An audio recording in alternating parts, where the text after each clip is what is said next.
suivi cet après-midi sur Canal. Le leader Toulon recevait Biarritz, le leader toulonnais qui a retrouvé sa vitesse de croisière, du moins chez lui. À Mayol, on rappelle 51 points infligés à Montpellier, 35 à Toulouse. Alors les Biarros ont-ils aussi subi la loi de l'ogre rouge et noir? La réponse avec Bertrand Guillemin. Au stade Mayol, le danger n'est jamais bien loin. Les Toulonnais y font le plein de points, mais aussi de vedettes du rugby mondial. Elsom, l'Australien, ou Rosso, le Sud-Africain, sont là pour une rencontre qui sent bon la fessée pour Biarritz. Blessé, suspendu ou malade, le 15 des absents du BO à fière allure reste alors 22 joueurs, jeunes ou valides. C'est jamais évident en plus de rentrer dans un contexte aussi particulier, aussi compliqué, aussi difficile face à une équipe de Toulon qui roule très très fort. Pour preuve les différents résultats ici, je crois que Bayonne en avait pris 50, l'USAP en a pris 46, enfin tout le monde a pris une belle saucée ici. Très vite, comme annoncé, le rugby club toulonnais mène les débats 3, puis 10-0 après un premier essai signé Bakis Bota. Le leader est en place, mais la balade s'annonce moins reposante que prévu.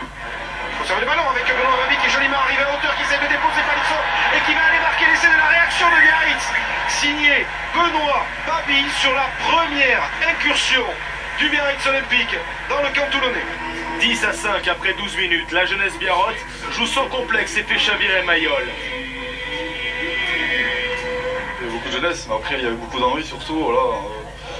On n'avait rien à perdre, donc voilà, on a joué, on a travaillé durant la semaine, donc voilà, on s'est lâché complètement.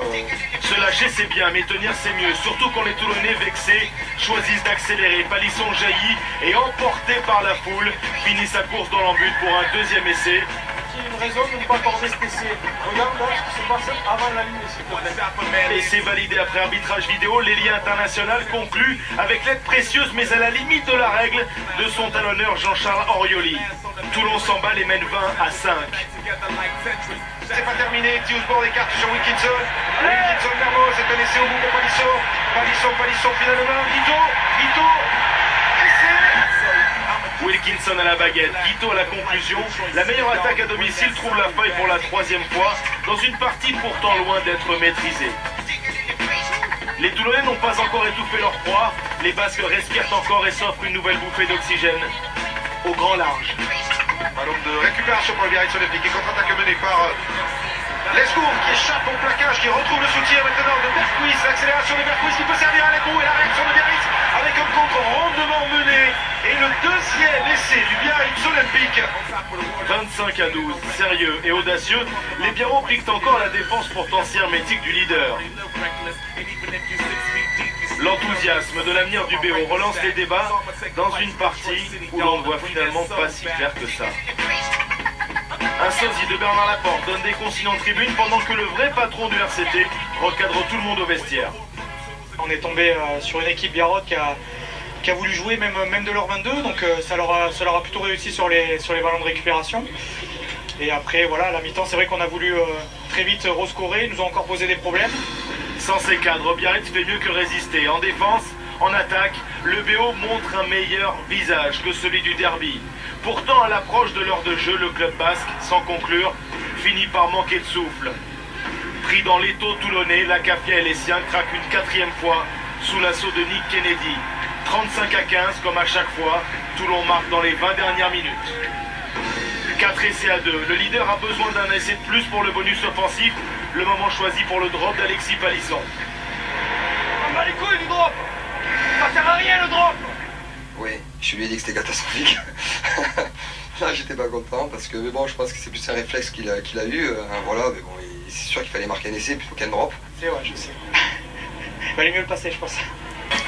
38-15, Biarritz n'a plus de vent ni de carburant. La machine rouge et noire garde le cap. Johnny Wilkinson combine avec l'accélération de Vincent Verstein. Verstein est repris par le plaquage, bon plaquage de Jiménez. Benjamin Lapeyre est là pour arracher ce ballon. Et une puissance des Toulonnais sur la ligne essai.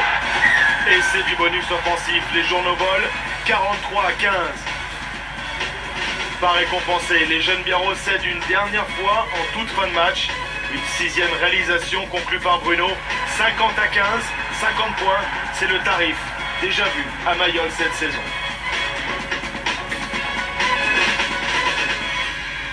Et un festival toulonnais de plus dans ce stade de Mayol. Une info Canal+, qu'on vous annonçait dès 15h justement, c'est Jacques Delmas qui sera toulonnais la saison prochaine. Notre spécialiste devrait s'engager pour 2 ans aux côtés vraisemblablement de Pierre Mignoni, qui devrait lui être prolongé au poste des entraîneurs des avants. Jacques Delmas qui remplacerait donc Olivier Azam pour s'occuper lui des avants. Et évidemment Toulon, on vient de le voir, qui s'est imposé avec le bonus.